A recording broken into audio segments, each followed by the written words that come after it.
जय Hind. Current affairs का ये दूसरा क्लास है और दूसरे क्लास का ये जो पहले वाला क्लास था, पहले दिन वाला, उस क्लास में टोटल 10 क्वेश्चन हुआ था। वो लगभग 40 से 45 मिनट का वो सब क्वेश्चन था, वो सॉल्व कराए थे 45 मिनट का। अब जो है ये वाला दूसरा दिन है आज, और दूसरे दिन में देखते हैं कि हम कितना इसको एक्सटेंड कर देते हैं या उसी पे स्टॉप कर देते हैं। जैसे क्वेश्चन तो लगभग उतना ही है, जितना कल था उतना आज ही है, लेकिन अब जैसे इसमें स्टैटिक जीके लोग जोड़ देते हैं। अब ये पहला क्वेश्चन पूछ रहा है कि खबरों में रहा बाल्टीमोर ब्रिज किस देश में है। ठीक है, अभी तो बाल्टीमोर ब्रिज पूछ दिया, अब इससे संबंधित ये जहाँ पे है उसके बारे में पूरा बताना है। फिर जो ऑप्शन दिया गया है सबका अलग अलग, इसके बारे में बताना है। ठीक है, तो स्टैटिक जीके टाइप के रूप में करंट अफेयर्स पढ़ाते समय स्टैटिक जीके के जैसे ही सब चीजें प्रयोग होती हैं तो थोड़ा सा ज्यादा बेटर होता है। ठीक है, अभी पहला क्वेश्चन इसका देख लीजिए आप। कह रहा है कि खबरों में रहा बाल्टीमोर ब्रिज किस देश में है। ये जो बाल्टीमोर ब्रिज है, ठीक है, ये अभी 5 से 6 दिन पहले इससे एक यूएसए का जहाज टकराया। ठीक है, ये है यूएसए में ही, ये दिख रहा है आपको। ठीक, यूनाइटेड स्टेट ऑफ अमेरिका, ये है यूएसए में ही। यूएसए में ये जो ब्रिज है इससे एक जहाज टकराया यूएसए का। ठीक है, इस जहाज में जितने भी क्रू मेंबर थे सभी भारतीय थे।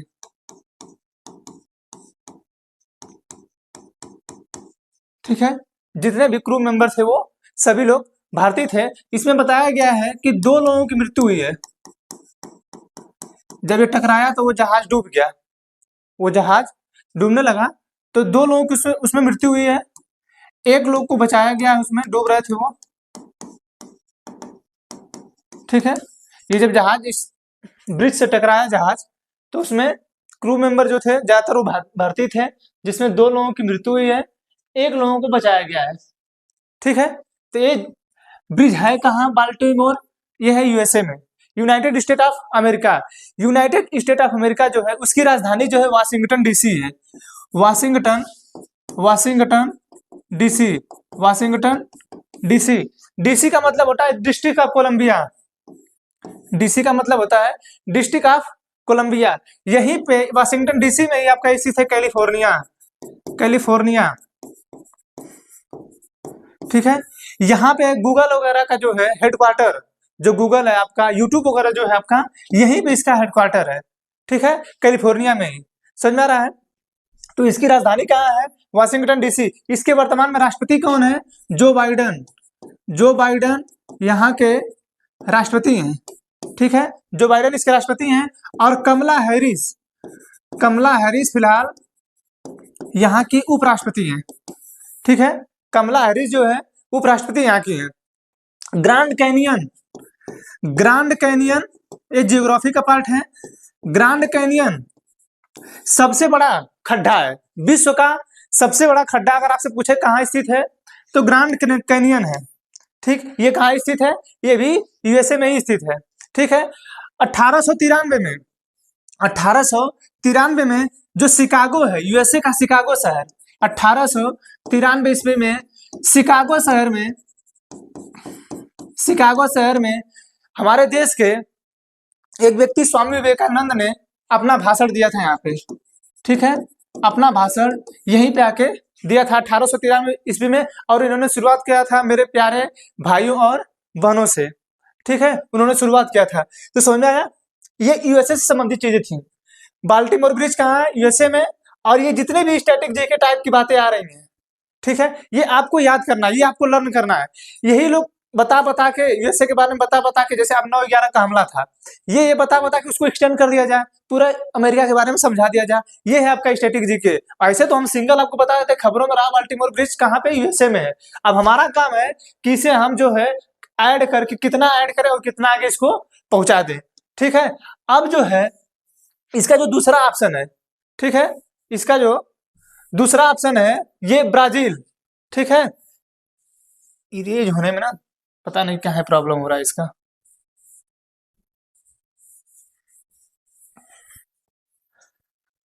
इसका जो दूसरा ऑप्शन है ब्राजील। की राजधानी है ब्राजीलिया। ठीक है। G20 की बैठक फिलहाल यहाँ पे हो रही है।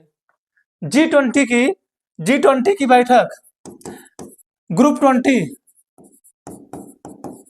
ठीक है, ग्रुप 20 इसको बोलते हैं। इसकी बैठक फिलहाल ब्राजील कर रहा है। इससे पहले 2023 में भारत किया था। इससे भी पहले 2022 में इंडोनेशिया किया था।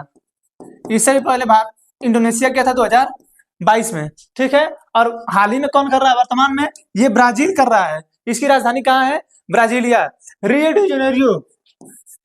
डी जेनेरियो यहाँ का फेमस जगह है। ठीक है। रियो डी जेनेरियो यहाँ का सबसे फेमस जगह है। ठीक है। यहीं पे एक सम्मेलन हुआ था, रियो डी जेनेरियो सम्मेलन। ठीक है। रियो डी जेनेरियो सम्मेलन भी यहाँ पे हुआ था। ये पृथ्वी को लेकर सम्मेलन था। ठीक है। पृथ्वी पे जो पर्यावरण है उसका सम्मेलन हुआ था। ठीक है। अब उसको एजेंडा 21 भी बोलते हैं कभी कभी। ठीक है। एजेंडा 21 भी बोलते हैं। तो ये जो है ब्राजील में ही रियो डी जेनेरियो को लेके यहाँ पे सम्मेलन हुआ था, पृथ्वी को लेके, कि पृथ्वी को बचाना है। भले हम लोग इतना कूड़ा कचरा प्लास्टिक वगैरह सब फेंकते जा रहे हैं। अभी 3 से 4 महीने पहले एक डाटा आया था कि जितना हम लोग प्लास्टिक अपना उसमें फेंक रहे हैं समुद्र में, जैसे कोई भी प्लास्टिक है, आप जब खाते हैं उसका कुरकुरे वगैरह मंच वगैरह जो आप खाते हैं, तो उसके जो प्लास्टिक है वो कहाँ जा रहा है? कहीं ना कहीं आपके नदी से, आपके तालाब से पानी जो बहता है और नदी से होके जब सारी नदियां जाके समुद्र में मिलती हैं। ठीक है। तो कहीं ना कहीं जो प्लास्टिक है बहते बहते जाके समुद्र में मिल रहा है। समुद्र जो है अपने अंदर सभी खींच तो ले रहा है, फिर एक ऐसा समय आ रहा है ज्वार भाटा के समय, या उस पर जब तूफान आता है तो एक ऐसा समय आता है कि उसको जब बाहर कर दे रहा है। ठीक है। तो कोई भी चीज समुद्र अपने पास रखता नहीं है, वो आपको ही लौटा रहा है। एक समय ऐसा आएगा कि इतना कचरा भर जाएगा कि हम लोग को उसमें व्यापार करना मुश्किल हो जाएगा। जैसे उसमें से जब समुद्र के अंदर से रीछ निकलता है, कटक निकलता है, ठीक है, उससे तो व्यापार करने में हम लोग को समस्या होती ही है। जब आने वाले फ्यूचर में जब ये प्लास्टिक उसमें जमा हो जाएगा, जैसे सार्गेसो सागर में डूबी थी जहाज ना, टाइटेनिक, सार्गेसो सागर के पास ही डूबी ना, वहां पे क्या था, जो घास का बड़ी बड़ी घासें थी, उसी में फिर बर्फ था, उसी में जाके वो टकराया। यहाँ भी जब प्लास्टिक है, प्लास्टिक के पास भी ऐसा होता रहेगा। जब ये कूड़ा टाइप में गसता जाएगा तो जब जहाजों को नहीं पता चलेगा तो उसमें भी फंस के जहाजें डूबने लगेंगी। इस चीजों पे जो है हमारा ईवन ध्यान ही नहीं दे रहा है। ठीक है। तो जो ये सम्मेलन हुआ था पृथ्वी को बचाने के लिए हुआ था। ये फ्रांस जो है, फ्रांस की राजधानी पेरिस। ठीक है। फ्रांस की राजधानी पेरिस। ये जो है इमैनुअल मैक्रोन यहाँ के प्रधानमंत्री हैं।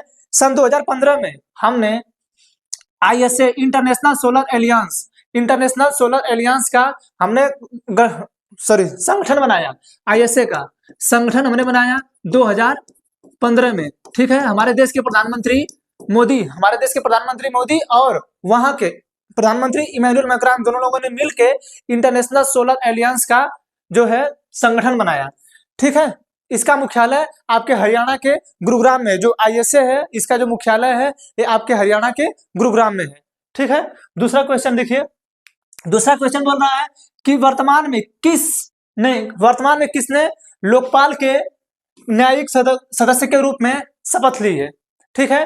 किसने लोकपाल के न्यायिक सदस्य के रूप में शपथ ली है? सबसे बड़ी बात है कि आप इस लोकपाल को जानिए। ठीक है। ये कभी कभी पूछता है क्या यह एक संवैधानिक संस्था है? ठीक है। ठीक, ये जो है क्या यह संवैधानिक संस्था है? ठीक। तो इसकी चर्चा पहले हमारे संविधान में नहीं थी। जो लोकपाल आपको दिख रहा है ये, इसकी चर्चा पहले हमारे संविधान में नहीं थी। अब जो है 2011 में जब अन्ना हजारे और केजरीवाल ये लोग जब 2011 में दिल्ली के रामलीला मैदान में अनशन में बैठे थे, उसी समय रामदेव बाबा भी थे जो बोल रहे थे कि पेट्रोल 35 रुपया लीटर मिलेगा। ठीक है। एक समय था जब रामदेव बाबा बोलते थे कि पेट्रोल जो है 35 रुपए लीटर मिलेगा। एक समय ऐसा आता है कि वो बोलते हैं कि हम बोले ही नहीं थे। ठीक है। तो पत्रकारों को बोलते हैं कि हाँ आप हमारा पूछ उखाड़ोगे, ऐसा बातें बोलते हैं। ठीक है। तो ये जो है इसी लोकपाल बिल को लेकर ही 2011 में बहुत ज्यादा चर्चा हुई। उसके बाद ही ये लोकपाल बिल आया था। ठीक है। जब लोकपाल है क्या?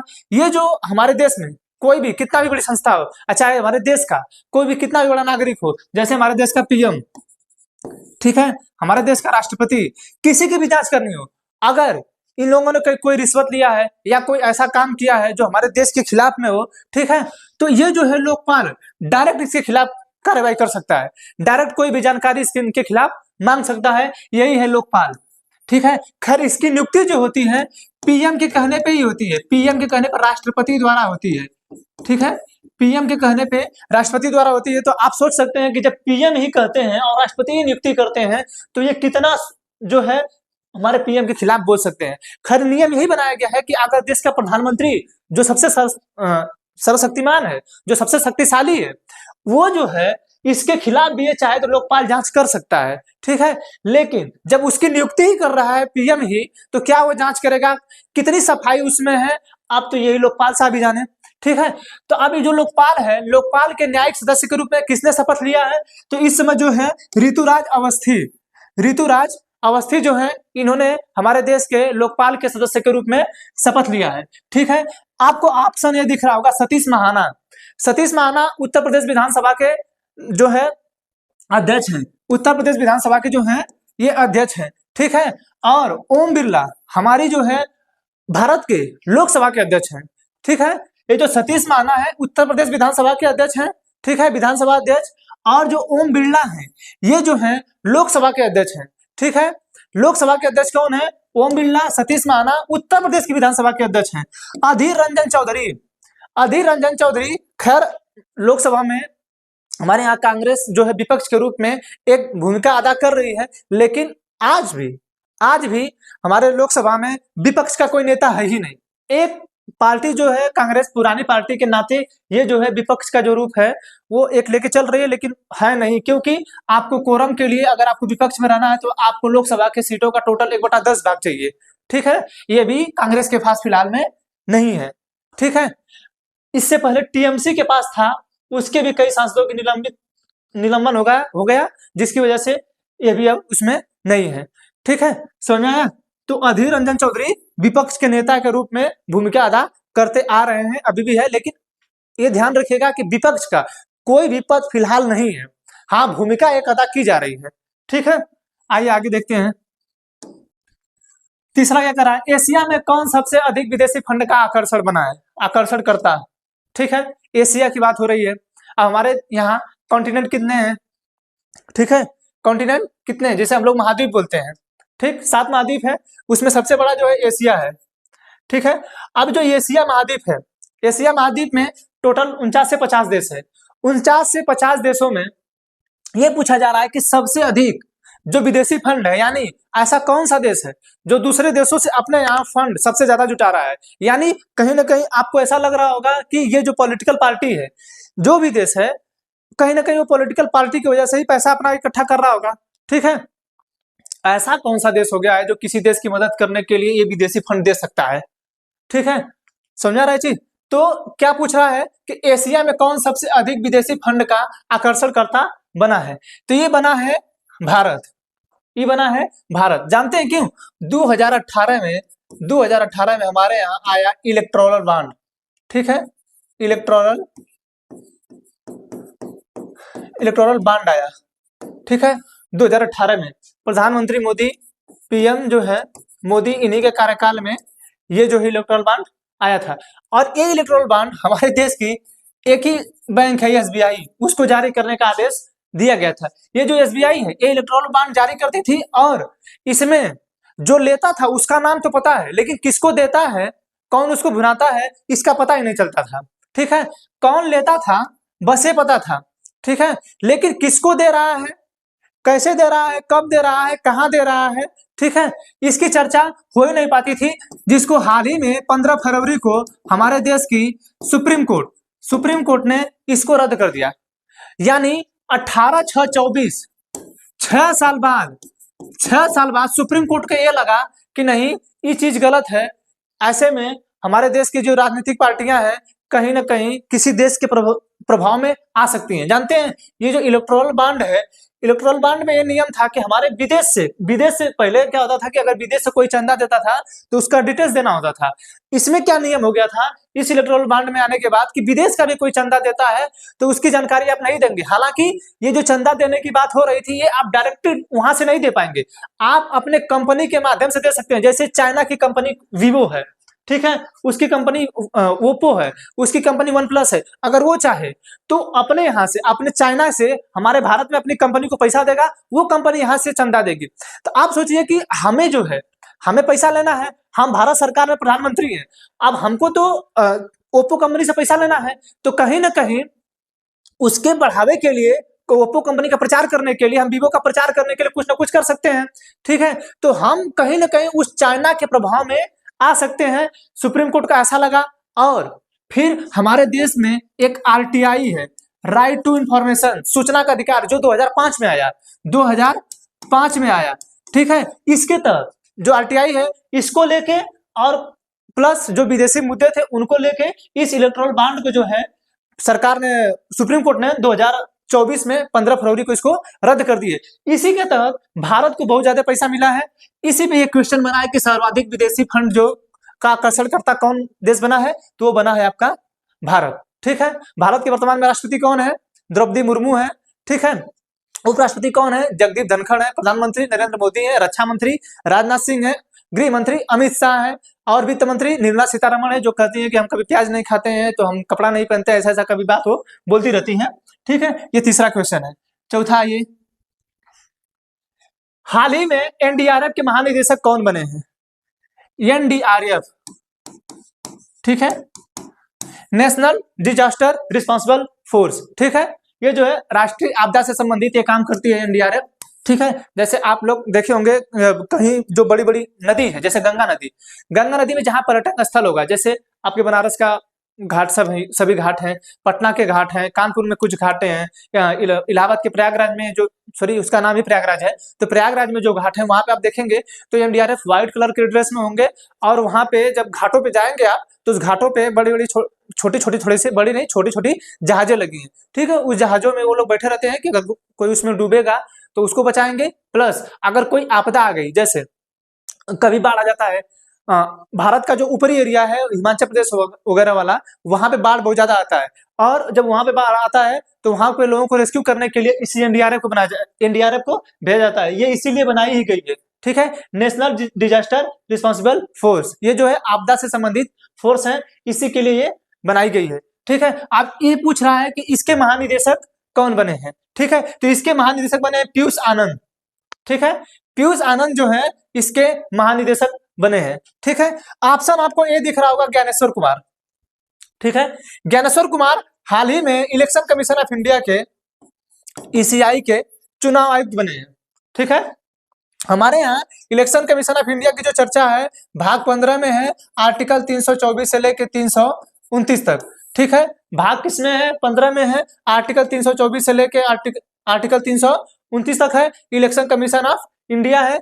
इसमें जो है वर्तमान में 3 सदस्य हैं, एक जो है मुख्य निर्वाचन आयुक्त है और अन्य 2 निर्वाचन आयुक्त हैं। सबकी पावर सेम है, ऐसा नहीं है कि जो मुख्य निर्वाचन आयुक्त हैं उनको ज्यादा पावर दिया गया है, 2 अन्य निर्वाचन है उनको कम पावर दिया गया है, ऐसी कोई बात नहीं है, सबकी शक्ति सेम है। अगर कभी भी कोई भी निर्णय लेना रहता है तो बहुमत के आधार पर होता है, यानी 2 और 1 के आधार पे, ठीक है। Election commission of India. अच्छा, मुख्य निर्वाचन आयुक्त कौन है वर्तमान में? हमारे राजीव कुमार, ठीक है, राजीव कुमार हमारे जो है मुख्य निर्वाचन आयुक्त हैं। अच्छा, जो अभी तो एक ये हो गए ज्ञानेश्वर कुमार, दूसरे कौन निर्वाचन आयुक्त हैं? सुखबीर सिंह संधू। सुखबीर सिंह संधू जो है ये जो है दूसरे निर्वाचन आयुक्त हैं, यानी एक दूसरे राजीव कुमार, तीसरे जो हैं ये ज्ञानेश्वर कुमार, ये तीनों लोग हमारे देश के निर्वाचन आयुक्त हैं, ठीक है। राजीव कुमार अभी बता दिए कि मुख्य निर्वाचन आयुक्त हैं, बाकी 2 लोग जो है अन्य निर्वाचन आयुक्त हैं, ठीक है। अभी इलेक्शन कमीशन ऑफ इंडिया, अभी इसी ने 16 मार्च को हमारे देश में चुनाव की घोषणा की, ठीक है। चुनाव की घोषणा इन्होंने किया था, ठीक है। कितने तारीख को? 16 मार्च को। जिस दिन से घोषणा हुई है उसी दिन से लगी आचार संहिता, ठीक है, उसी दिन से लगी है आचार संहिता। आचार संहिता में यही होता है कि कहीं भी आप 5 लोग खड़े नहीं हो सकते हैं, अगर खड़े भी हैं तो आप उसमें जो है चुनाव से संबंधित बातें नहीं करेंगे। ठीक है, तो इलेक्शन कमीशन ऑफ इंडिया ने ऐसा किया था। ठीक, आगे क्वेश्चन देखते हैं। पांचवा क्या बोल रहा है कि म्यांमार में भारत के नए राजदूत के रूप में किसे नामित किया गया है। ठीक है, म्यांमार में भारत के नए राजदूत के रूप में किसे नामित किया गया है। आप देखिए, राजदूत, ठीक है, एम्बेसडर, ठीक है, एम्बेसडर जो है राजदूत किसे नियुक्त किया गया है। ठीक है, अब राजदूत होते क्या है, जैसे हमारे देश का प्रतिनिधित्व करने के लिए म्यांमार में कोई ना कोई बैठा रहेगा, जैसे वहां की नीति क्या चल रही है, वहां क्या हो रहा है, हमारे देश के खिलाफ बोला जा रहा है या हमारे देश के पक्ष में बोला जा रहा है, या हमारे जो देश के लोग म्यांमार में काम कर रहे हैं उनके बारे में ये लोग कुछ अच्छा कर रहे हैं या गलत कर रहे हैं, या उनके साथ कुछ भेदभाव हो रहा है, उन सभी चीजों की जानकारी लेने के लिए ये, या और जो है एक दूसरे देशों से संबंध बढ़ाने के लिए, व्यापार बढ़ाने के लिए इन सभी चीजों का गठन किया जाता है राजदूत का। ठीक है, तो राजदूत जो है हमारे यहाँ के यूपीएससी के सदस्य होते हैं लोग। ठीक है, ये लोग जाते हैं यूपीएससी से, ठीक है, यूपीएससी से ये लोग जाएंगे। ठीक है, यहाँ इसी से सेलेक्ट होके ये लोग विदेशों में जाते हैं। ठीक है, जिसे हम लोग आईएफएस कहते हैं, इंडियन फॉरेन सर्विस। ठीक है, ये आईएफएस जो है इंडियन फॉरेन सर्विस है, एक आईएफएस है इंडियन फॉरेस्ट सर्विस। ठीक है, इंडियन फॉरेस्ट सर्विस हमारे यहाँ अखिल भारतीय सेवा है, अखिल भारतीय सेवा। अखिल भारतीय सेवा के तहत हमारे 3 प्रकार की संस्थाएं हैं, आईएएस, ठीक है, आईपीएस और आईएफएस। ठीक है, जो अखिल भारतीय सेवा है इस वाले में इंडियन एडमिनिस्ट्रेटिव सर्विस, ये जो है इंडियन पुलिस सर्विस और इंडियन फॉरेस्ट सर्विस है। ठीक है, ये जो आईएफएस है इंडियन फॉरेन सर्विस, ये अखिल भारतीय सेवा के अंतर्गत नहीं आता है। ठीक है, तो जो म्यांमार में हमारे नए राजदूत कौन नियुक्त हुए हैं, तो कौन नियुक्त हुए हैं, अभय ठाकुर। ठीक है, अभय जो ठाकुर हैं हमारे जो है देश के म्यांमार में नए राजदूत नियुक्त हुए हैं। अब म्यांमार की स्थिति देखिए, म्यांमार में 2021 में वहां पे सरकार थी लोकतंत्र की मतलब जनता द्वारा चुनी सरकार थी। ठीक है, जनता द्वारा जो चुनी सरकार थी उसको जो है वहां की जुंटा था, वहां की आर्मी को जुंटा बोला जाता है। ठीक है, म्यांमार की जो आर्मी है उसको जुंटा बोला जाता है। वहां की आर्मी ने ये बोल दिया कि आपने जो चुनाव जीता है वो जो है धांधली से जीता है। कैसे जीता है आपने, धांधली से। आपने जो चुनाव जीता है आप वो धांधली करके जीती है। आंग सान सू की को उठा के उन सबों ने उनको जेल में बंद कर दिया और आजीवन कारावास अपने ही समझे फैसला भी कर दिए। ये बताइए कि ये इतने तानाशाही का काम करते हैं जैसे पाकिस्तान करता है। खैर पाकिस्तान में तो अभी फिलहाल चुनाव जीत के आए हैं, शहबाज शरीफ उनका नाम है जो प्रधानमंत्री इसमें बने हैं। ठीक है, जो म्यांमार की बात है, पाकिस्तान में भी तख्ता पलट होता है, म्यांमार में हो रहा है। ऐसे बहुत से और देश हैं जहां पे तख्ता पलट होता है, जहां पे जो सेना शासन करती है।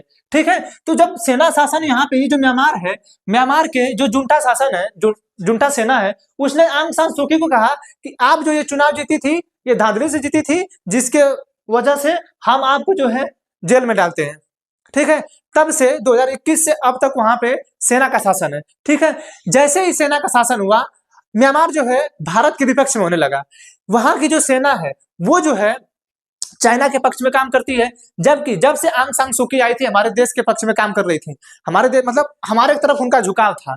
ठीक है, जब वो सेना का शासन वहां होता है तो टोटल जो है जो मशीन गन वगैरह है, बंदूक वगैरह है, ये सब जो प्रदान किया जाता है ये जो है वहां की आर्मी द्वारा दिया जाता है, चाइना द्वारा। ठीक है, तो चाइना के पक्ष में सेना वाले रहते हैं, बाकी जो आंग सान सू की थी हमारे भारत के पक्ष में थी। म्यांमार जो है विश्व में सर्वाधिक या विश्व का पहला इस समय अफीम उत्पादन करने में है। अफीम उत्पादन करने में म्यांमार जो है पहले स्थान पे आ गया है। यानी जो चीज अफगानिस्तान पहले करता था, अफगानिस्तान, ठीक है, हम लोग उसे ट्रायंगल के रूप में जानते थे जिसमें ईरान, आपका पाकिस्तान और अफगानिस्तान आता था, वो जो है पहले अफीम पैदा करते थे।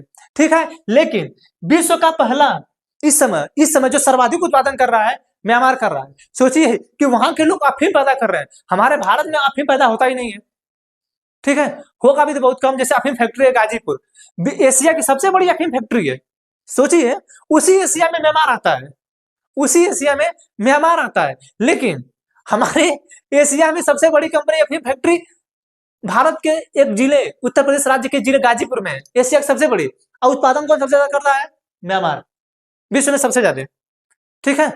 हम लोग यहाँ भी जो मणिपुर वाला एरिया है, जो पूर्वोत्तर भारत की एरिया है, अफीम वहां पैदा होता है, लेकिन हमारे यहाँ की जो असम की सेना है, हमारी जो बॉर्डर की सेनाएं हैं, वो उसको काट देती है। फिलहाल अभी 1 से 1.5 महीने पहले लगभग 1 से 1 करोड़ तक के जो मतलब 1 करोड़ पेड़ थे, उनको काट दिया गया है। अफीम के पेड़ थे, ठीक है, उनको सेना जो हमारी नष्ट कर दी है। लगभग 1 करोड़ पेड़ था, ठीक है। तो म्यांमार में भारत के नए राजदूत के रूप में किससे नामित किया गया है? तो ये अब है ठाकुर, ठीक है। ये दूसरा आपको ऑप्शन दिख रहा होगा, मनोज पांडे, ठीक है। खैर नाम तो बहुत हो सकते हैं, लेकिन वर्तमान में हमारे थल सेना के जो अध्यक्ष हैं, हमारे थल सेना के जो अध्यक्ष हैं, वो कौन है? मनोज पांडे हैं, ठीक है। अब मनोज पांडे, ये जो आर्यन रवि है, ये राज्यपाल हैं, और ये जो स्वाति मालीवाल है, स्वाति मालीवाल, ये आम आदमी पार्टी से जो है राज्यसभा की सांसद है, ठीक है। ये आम आदमी पार्टी से स्वाति मालीवाल राज्यसभा की सांसद है। ये दिल्ली महिला की, जो दिल्ली से, जब ये राज्यसभा सांसद नहीं थी तो दिल्ली से महिला आयोग की अध्यक्ष थी, ठीक है। दिल्ली से ये महिला आयोग की अध्यक्ष थी, दिल्ली की, ठीक। आगे आइए, छठवां क्या कह रहा है? दिव्यांगजनों के लिए चुनाव प्रक्रिया आसान बनाने के लिए कौन सा ऐप लॉन्च किया गया है? दिव्यांगजनों के लिए चुनाव प्रक्रिया आसान बनाने के लिए कौन सा ऐप लॉन्च किया गया है? यानी हमारे देश में जितने भी लोग दिव्यांग हैं, ठीक है, दिव्यांग का मतलब होता है कहीं उनको पैर से दिक्कत हो, हाथ में दिक्कत हो, आंखों से नहीं दिखता है, या बोलने में कोई दिक्कत है, जो भी उनको समस्या है, ठीक है। हमारे देश में अगर कोई भी थोड़े से हाथ से अगर तुमको दिक्कत है, या गर्दन टेढ़ी है, या आंख से कोई प्रॉब्लम है, पैर दिक्कत है, कमर से दर्द है, कहीं भी दिक्कत है, अगर ऐसे वो जन्म से हैं, ठीक है, ऐसा नहीं कि जन्म से सही थे, बाद में ऐसा कुछ हो तो वो दिव्यांग जन्म नहीं आएंगे, ठीक है।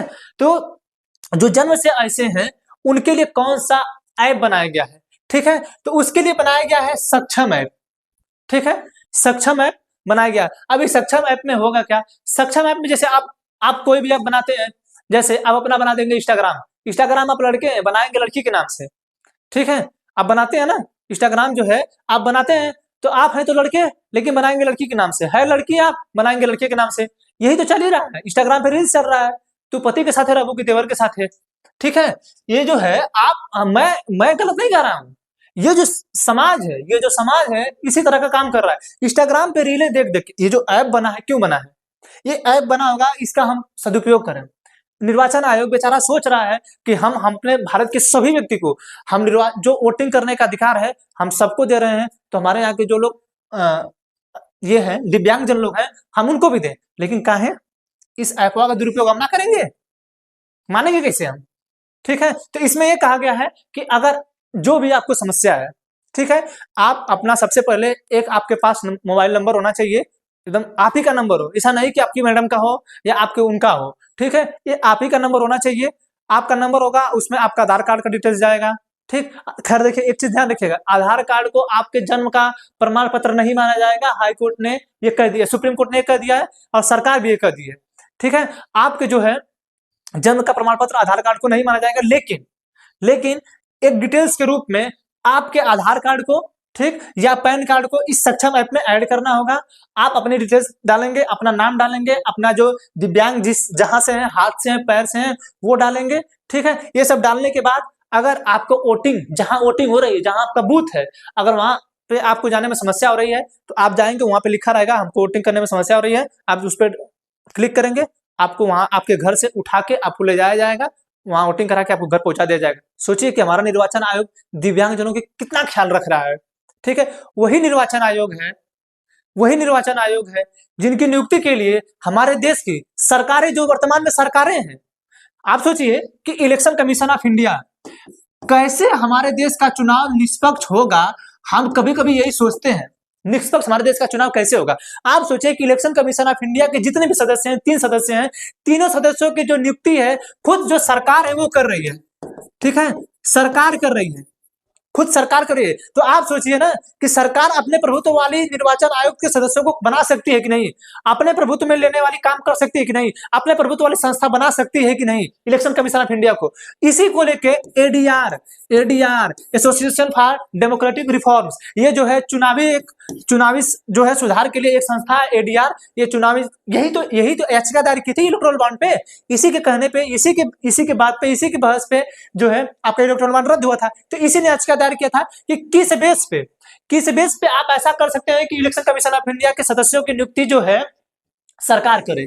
ठीक है, इसमें सरकार ही नहीं करे, पीएम भी रहे, विपक्ष भी रहे और एक सीजीआई भी रहे, चीफ जस्टिस ऑफ इंडिया भी रहे। ठीक है, खैर ऐसा सिस्टम अभी नहीं है। ठीक है, इलेक्शन कमीशन ऑफ इंडिया कौन सा निर्वाचन आयोग बनाया है? ये सक्षम। ठीक है, ये देखिए एक उमंग ऐप है, ये आरोग्य सेतु है, इसका तो आप लोग जानते होंगे, खूब उपयोग किए होंगे। कोरोना काल में अभी अखिलेश यादव एक बयान दे रहे थे, कभी ये हमारे देश में एक ऐप, ऐसे बहुत से ऐप हैं जो मतलब हैक हो जा रहा है।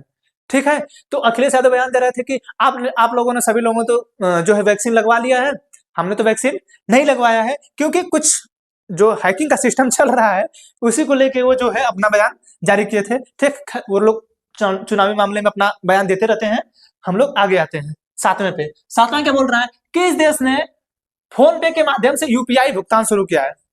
ठीक है, यूपीआई यानी फोन पे चलाते हैं आप लोग। खैर हमारा देश अब डिजिटल इंडिया हो रहा है, हमारा देश डिजिटल इंडिया हो रहा है। हम थोड़ा, हमारे में कुछ थोड़ा बदलाव हो रहा है। हम अपने आप में जब कभी बदलाव करना चाहते हैं तो हम अपने पुराने ही उसी ढर्रे पर चलते रहते हैं। ठीक है, हम लोग अपने बदलाव नहीं कर पाएंगे। हम लोगों को नया डिजिटल इंडिया मिला है, बस हम यही चिल्लाते हैं digital India, digital India, digital India, बाकी कुछ भी नहीं। डिजिटल इंडिया बनते जा रहा है, हम लोग पुराने होते जा रहे हैं, दिन पर दिन हम लोग पुराने होते जा रहे हैं। ठीक है, फोन पे के माध्यम से यूपीआई भुगतान। फोन पे आप जानते होंगे हमारे यहाँ की एक संस्था है जो पैसे से संबंधित लेन देन का काम करती है। ठीक है, ये जो फोन पे है, पहले फोन पे में क्या होता था कि अगर आप 139 वाला रिचार्ज अपने मैडम में कर रहे थे, ठीक है, तो उस पे जो है 1.35 ऐसे करके जो 0.10 में ये पैसा लगता है, जिसे चार्ज काटता है। ठीक है, इस चार्ज के हिसाब से ये जो आपका ये लगा है 139 है, चाहे 199 पहले था, अब 239 हो गया है। ठीक है, ये जो रिचार्ज आप करा रहे हैं, ठीक है, इस पे जो है पहले फोन पे पैसा नहीं कटता था। अगर आप कभी भी आप फोन पे चलाते हैं और रिचार्ज करेंगे, ऐसा नहीं, पैसा भेजने पे नहीं कट रहा है। ये चीज ध्यान रखिए कि आप जब पैसा भेजते हैं, पैसा जब आप भेजते हैं तो उस पे पैसा नहीं कट रहा है। पैसा जब आप ट्रांसफर कर रहे हैं बैंकों से बैंक में, तब पैसा नहीं कटता। हाँ, कब कटता है? जब अपने मैडम में आप रिचार्ज करते हैं, उनके में जब रिचार्ज करेंगे 239 पे वाला ना, तो कहेगा कि आप अपने मैडम में रिचार्ज कर रहे हैं, हम 239 पे आपका काटेंगे ₹1.69। ठीक है, इसी फोन पे का उपयोग कौन कर रहा है, कौन सा देश किया है? तो आपका कर रहा है ये यूएई। ठीक है, यूएई जो है यूनाइटेड स्टेट ऑफ अमीरात। ठीक है, यूनाइटेड स्टेट ऑफ अमीरात जो है, ये जो है इसका प्रयोग कर रहा है फोन पे का। ठीक है, यूपीआई के माध्यम से ये प्रयोग कर रहा है। ठीक है, अच्छा, ये जो यूएई है, ठीक, ये आता है अरब प्रायद्वीप पे। ठीक, अरब प्रायद्वीप जो है हमारे एशिया में स्थित है, अरब प्रायद्वीप, उसी में आता है यूएई। एक ठो है सऊदी अरब। ठीक, सऊदी अरब जहां पे आपका मक्का और मदीना स्थित है। ठीक है, यही की एक महिला है अलका खातून। अलका खातून जो है पहली मुस्लिम महिला है, ठीक है, अरब प्रायद्वीप की, यानी सऊदी अरब की पहली, और जो मुस्लिम कंट्रियां हैं उसकी पहली महिला है जो मिस यूनिवर्स में भाग ले रही है। ठीक है, मिस यूनिवर्स में भाग ले रही है। समझ आ रहा है? मिस यूनिवर्स जो है भारत कितनी बार जीता है? 3 बार। भारत जो है मिस यूनिवर्स कितनी बार जीता है? मिस यूनिवर्स भारत जो है टोटल 3 बार जीता है। ठीक है, 1994 में, ठीक, 1994 में, 2000 में, ठीक है, 2021 में। ठीक है, सुष्मिता सेन जीती हैं, लारा दत्ता जीती हैं, और एक है हरराज संधू, 2021 में ये जीती है। भारत 3 बार जीता है। खैर मिस यूनिवर्स ही नहीं होता है, मिस वर्ल्ड भी होता है। भारत 6 बार मिस वर्ल्ड जीता है, 1 बार मिस अर्थ जीता है 2010 में। ठीक है, तो ये जो सऊदी अरब है, यहाँ की ही महिला है, वो उन्होंने, अलका खातून है, उन्होंने जो है पहली बार इसमें जो है वो भाग ले रही हैं। ठीक है, श्रीलंका, ये तो खैर चला गया। इसकी इकोनॉमी तो इतना कोलेप्स की कि यहाँ के राष्ट्रपति भवन में वहां की जनता घुस गई। वहां की जनता उसके राष्ट्रपति भवन में जाके सब सेल्फी ले रहे हैं, सेल्फी पॉइंट बना के मजे ले रहे हैं सब। वहां के जो पानी वाला था, जिसको हम लोग बोलते हैं अरे जिसमें सब नहाते हैं जी, क्या बोलते हैं उसको, पता नहीं, नामो नेम को समझ आ रहा है कि उसका नाम क्या है, जिसमें लोग अंदर नहाते हैं, स्विमिंग पूल देख, भोजपुरी गाना उस पर बना है। ठीक है, तो स्विमिंग पूल में उसके लोग नहा रहे थे राष्ट्रपति के। सोचिए, आप सोचिए कि हमारे देश की क्या स्थिति होगी अगर किसी दिन हमारे देश की जनता, संसद के जो सदस्य हैं, जब इस पगला सब हैं, इन सबों से गुस्साएगी और कभी घुस गई संसद में या चाहे राष्ट्रपति भवन में, तो आप समझ रहे हैं वो सब एक एक इटवा जो है ना नोच के लेते चले आएंगे। हमारे देश की जनता वो है, वो सब तो छोड़ दिए ना, हमारे देश की जनता छोड़ेगी ना, नोच के लेके आएगी, एक एक ठिटवा लेते चली आएगी अपने घर बना लेगी, घर अपना। ठीक है ना, समझा रहे हैं? तो जो है किस देश ने स्टार्ट किया इसको? यूएई ने। ठीक है, सिंगापुर छोटा सा कंट्री है, छोटी सी, लेकिन इकोनॉमी इतनी हाई रहती है, इतनी हाई रहती है कि पूछिए मत। लोग घूमने के लिए सिंगापुर जाते हैं। हम अपने ही देश में घूम नहीं पाते हैं, हम लोग घूमने चले जाते हैं सिंगापुर। ठीक है, खैर सिंगापुर जो है बहुत छोटा सा तो है, लेकिन डेवलपमेंट बहुत अच्छा कर रहा है। ठीक है, सिंगापुर ये जो है यहीं पे है आपका मलक्का, जो है मलक्का जल संधि है। ठीक है, मलक्का जल संधि है यहीं पे। ठीक है, तो इस जो मलक्का जल संधि है, इस पे जो अधिकार है इसी का है। ठीक है, वहीं पे एक बंदरगाह है, उस पे जो है सिंगापुर का ही अधिकार है। ठीक है, आगे आइए 8वां क्वेश्चन देखते हैं। राजस्थान स्थापना दिवस मनाया जाता है। ठीक है, राजस्थान स्थापना दिवस ये खैर 30 मार्च को बीता है अभी। ठीक है, तो कभी कभी पूछ देता है, जानते हैं ये आयोग है, खैर जीएस का तो कोई सीमा नहीं है कि कहाँ से पूछ देगा, तो इसीलिए हम भी सोचेंगे थोड़ा सा उठा लें इसको। और राजस्थान जो है, सोचिए कि हमारे देश में जो राजस्थान है सबसे बड़ा राज्य है। ठीक है, क्षेत्रफल में सबसे बड़ा राज्य है, और ये स्थापना इसके दिवस कब मनाया जाता है? तो 30 मार्च को। ठीक है, 30 मार्च को स्थापना दिवस मनाया जाता है।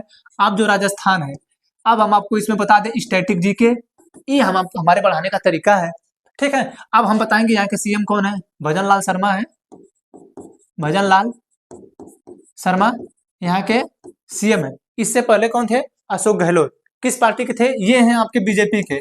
ठीक है, भागो जनता, सॉरी ये जो है भारतीय जनता पार्टी, हम भागो जनता पीटे की बोल दिए, भारतीय जनता पार्टी।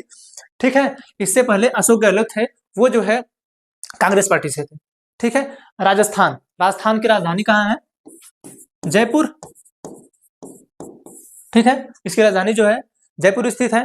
ठीक, राजस्थान में अरावली पहाड़ियां हैं, अरावली पहाड़ी है विश्व की सर्वाधिक पुरानी, पूरे विश्व की बात हो रही है, एक दुकान पूरे विश्व में सर्वाधिक अगर पुरानी कहीं पहाड़ी स्थित है तो कहाँ है? राजस्थान में, हमारे भारत के राजस्थान में, जिसे हम लोग अरावली पहाड़ी के नाम से जानते हैं। ठीक है, अरावली पहाड़ी के नाम से जानते हैं। यहीं पे है आपका माउंट आबू। ठीक है, माउंट आबू। ठीक है, अब ये स्थित किस पे है? गुरु शिखर पर्वत है, गुरु शिखर पर्वत है इसी पे, ये जो अरावली पहाड़ी है इसी पे स्थित है ये गुरु शिखर पर्वत। इसी गुरु शिखर पर्वत पे स्थित है आपका ये माउंट आबू। ठीक है, इस माउंट आबू पे आपका जैन मंदिर स्थित है। ठीक है, जैन मंदिर स्थित है। ठीक है, ब्रह्मा जी का एकमात्र मंदिर। ठीक है, ब्रह्मा जी का एकमात्र मंदिर है, ये राजस्थान में ही है। ठीक है, समझाया कहाँ पे है? राजस्थान में। अब राजस्थान का स्ट्रेटेजी के बढ़ाते जाइए, जितना आपको ऐड करना, जितना आपको मालूम है। ठीक है, आपको जितना पता हो आप बताते जाइए, एक्सटेंड करते जाइए, यही स्ट्रेटेजी की है। और क्या, जो भी टीचर है, कोई भी टीचर है, कर क्या रहा है वो आपको तो पता है नहीं। आपको तो सिर्फ ये एक तो देखिए 31 मार्च, बात खत्म। आपके दिमाग में ये आ ही नहीं रहा है कि इसमें हमको स्ट्रेटेजी के टाइप चीजें ऐड करनी चाहिए, यानी उससे संबंधित जो भी चीजें आ रही है। माउंट आबू आया पर्वत, अब हमको एक बढ़ाना रहेगा, तुरंत कहेंगे कि भारत का सबसे ऊंची पर्वत चोटी, तुरंत बताएंगे। ठीक है, वो सब बताएंगे, फिर तुरंत हिमालय बताने लगेंगे, उससे कनेक्ट होता है कि नहीं, अच्छा ये अरावली पहाड़ी दिल्ली तक जाती है, जिसे हम लोग रायसीना हिल्स कहते हैं, उसी पे स्थित है आपका संसद, उसी पे स्थित है आपका राष्ट्रपति भवन। कहा स्ट्रेटेजी के कैसे एक्सटेंड हो रहा है, फैल रहा है वो। तो ये अपने अंदर आप क्वालिटी लाइए, हम तो बता ही रहे हैं, अपने अंदर आप क्वालिटी लाइए कि नहीं, हम भी ऐसा कर सकते हैं। ठीक है, तो अपने अंदर खुद की क्वालिटी लाइए ना इसे। हम तो पढ़ाएंगे, हम तो बताएंगे, हमारा काम ही है, हम तो कुछ एक्सटेंड कर। अभी बताइए भजन लाल शर्मा सीएम बताया ना, कर देंगे विधानसभा कैसे होता है, कैसे बनता है, ये तो हमारे अंदर है ना, ये हमारे ऊपर है ना। तो जैसे हम आपको बता रहे हैं वैसे आप भी करिए, आप भी सीखिए, आप भी एक्सटेंड करना सीखिए कि नहीं ऐसे एक्सटेंड हम कर सकते हैं। ठीक है, तो 30 मार्च को जो है राजस्थान का स्थापना दिवस मनाया जाता है। ठीक है, आगे आइए, लास्ट क्वेश्चन है इसका। भारत ने किस देश को 500 करोड़ की दूसरी किस्त जारी की है? कौन सा देश है? खैर हम लोग दूसरे देशों की सहायता करते रहते हैं। आप सोचिए भारत जो है कितना महान देश है। अभी आप इससे पहले क्वेश्चन पढ़े होंगे कि सर्वाधिक जो फंडिंग इकट्ठा किया है विदेशों से, कौन किया है? भारत। भारत सर्वाधिक फंडिंग इकट्ठा कर रहा है और भारत देता भी है। ठीक है, भारत ले भी रहा है और भारत दे भी रहा है। सर्वाधिक लिया है किस चीज पे लिया था? इलेक्ट्रोल बॉन्ड की वजह से उसको लिया था। खैर सुप्रीम कोर्ट ने उसको रद्द कर दिया है। अब जो है तो 500 करोड़ की मंजूरी भारत सरकार ने किसको की है? ठीक है, दूसरे किसको की है? भूटान। भूटान पे अभी जो है प्रधानमंत्री मोदी 10 से 15 दिन पहले, 10 दिन पहले ही हमारे पीएम जो है यहाँ की यात्रा पर थे। ये उनकी यात्रा यहाँ पे दूसरी बार थी, ठीक है। 2014-15 में जब 2014 में जो प्रधानमंत्री बने थे तो हमारे भूटान की यात्रा पे वो पहली बार गए थे, उसके बाद वो कभी नहीं गए, ठीक है। तो जो दोबारा अब गए थे ये 2024 में गए थे, ठीक है। दोबारा जो है भूटान वो 2024 में गए थे, ठीक है। भूटान का जो रुपया नगुल्ट्रम है, ठीक है, नगुल्ट्रम जो है यहाँ के मुद्रा है, ठीक है, भारत का रुपया है,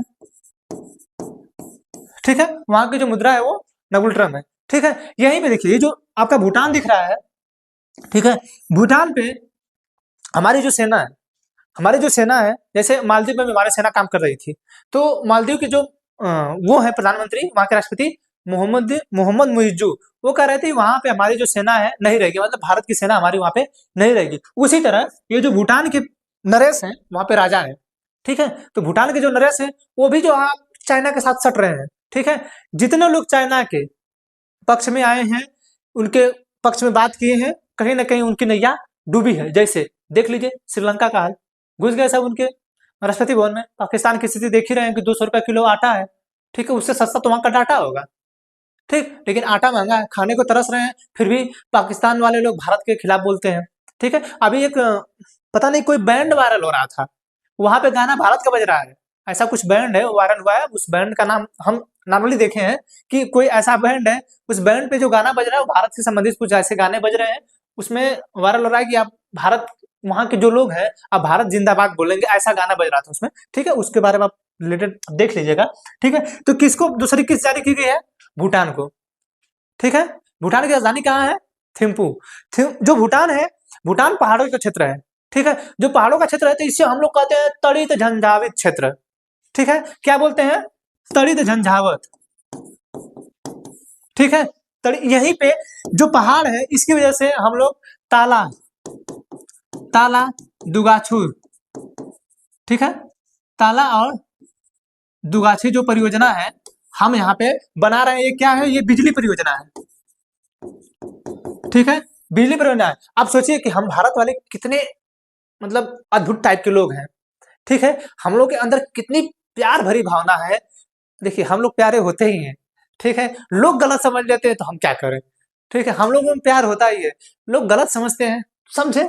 ये देखिए ताला और दुगाछी ये बिजली परियोजना जो है भारत सरकार वहां पे बना रही है, कहाँ? भूटान में। और सबसे बड़ी भारत की मान्यता देखिए कि भारत सरकार ही बना रही है और भूटान से कह रही है कि हम ही बनाएंगे, हम ही बिजली आप क्या पैदा करेंगे, लेकिन अगर तू हमारे भारत की बिजली देवा तो हम तो उसे पैसा से खरीदब। सोचिए हम ही बना रहे हैं, हम ही उसको पैदा कर रहे हैं, लेकिन हम कह रहे हैं कि अगर आप हमको बिजली देंगे तो हम पैसे से भी खरीदेंगे, यानी पैसा लगा के बनाए भी, आप पैसे से खरीद भी रहे हैं। अब हमारे भारत से देश से कौन महान ऐसा देश होगा? चाइना ऐसा हो सकता है, लेकिन इनके जो नरेश हैं वो चाइना से जाकर ऊपर को कर रहे हैं, ठीक है।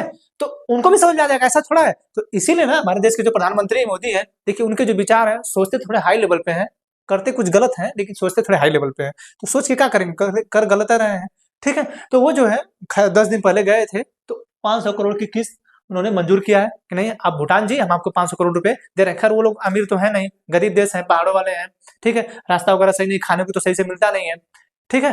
तो ये जो है भूटान को 500 करोड़ की किस्त जारी की गई है। ये जो बांग्लादेश है 26 मार्च को इसके स्थापना दिवस मनाया गया है, ठीक है। 26 मार्च को बांग्लादेश का स्थापना दिवस मनाया गया है, ठीक है। 26 मार्च 1971 को लेके ही हम लोग जो है एनआरसी पे, एनआरसी जानते हैं, नेशनल रजिस्टर्ड सिटीजनशिप, ठीक है, इसकी चर्चा होती है, जो असम में ही सिर्फ लागू है। खैर सीए तो अब लागू हो गया है, जो 2019 में पारित हुआ, अब जो है 2024 में लागू होगा, लगभग 50 से 52 महीने बाद, 50 से 52 महीने बाद जो है ये सीए लागू हुआ। एक चीज ध्यान रखिएगा, सीए अभी लागू हुआ है, एनआरसी नहीं। खैर सीए आया है तो एनआरसी भी आएगा। उसके आप जब पैराग्राफ सीए का पैराग्राफ 15(2) पढ़ेंगे, उस 15(2) में कहा गया है कि अगर सीए आएगा तो एनआरसी आएगा, ठीक है, समझा रहे हैं। तो बांग्लादेश जो है इसी को लेके हमारे यहाँ एनआरसी का ज्यादा प्रावधान उठा था। यहीं से मामला उठता है रोहिंग्या का, रोहिंग्या मुस्लिम जो है यहीं से मामला उठता है, म्यांमार से ही, सॉरी बांग्लादेश से ही। ये जो मेन मूल निवासी हैं ये सब म्यांमार के हैं, ठीक है।